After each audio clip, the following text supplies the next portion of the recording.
This is Sonja Nikcevic for AIPS, reporting in front of the headquarters of the International Gymnastics Federation, where the young reporters have had the chance to see just how the first and oldest sports federation works.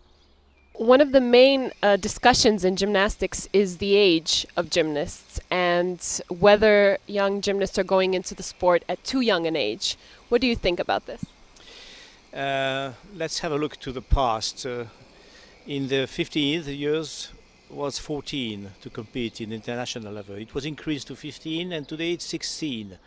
And there is a way to improve and to extend this age to 18. Why?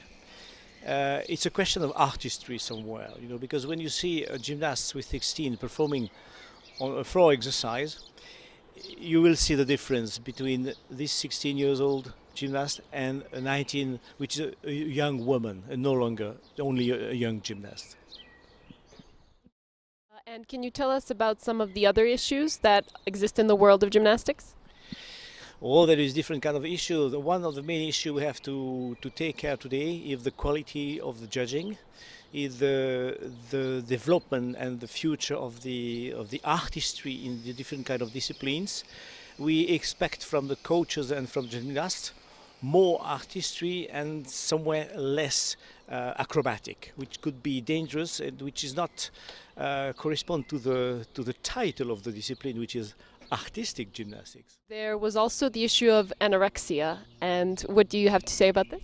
Anorexia fortunately doesn't exist anymore today, but in the past, in the recent past, let's say it was in the 80s, middle 80s, the answers against anorexia came from the public, because I remember a famous group coming on the floor with typical anorexists, and the group was rejected by the public. The public was booing, and it was impossible to compete.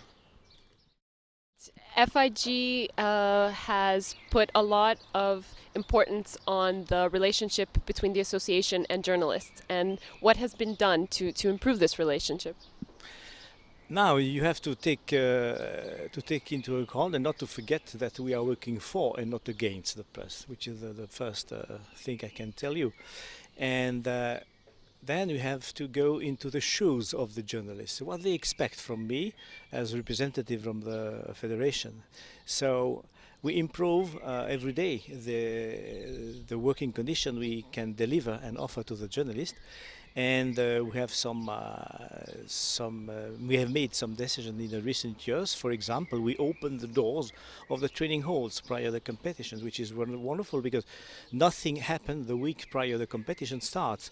And so we gave the opportunity to not only to the press but also to the coach, to the gymnast, to be on the first page of the newspaper and to be on the news in the evening. And this was warmly welcomed by both parts, both sides, the gymnast and the press.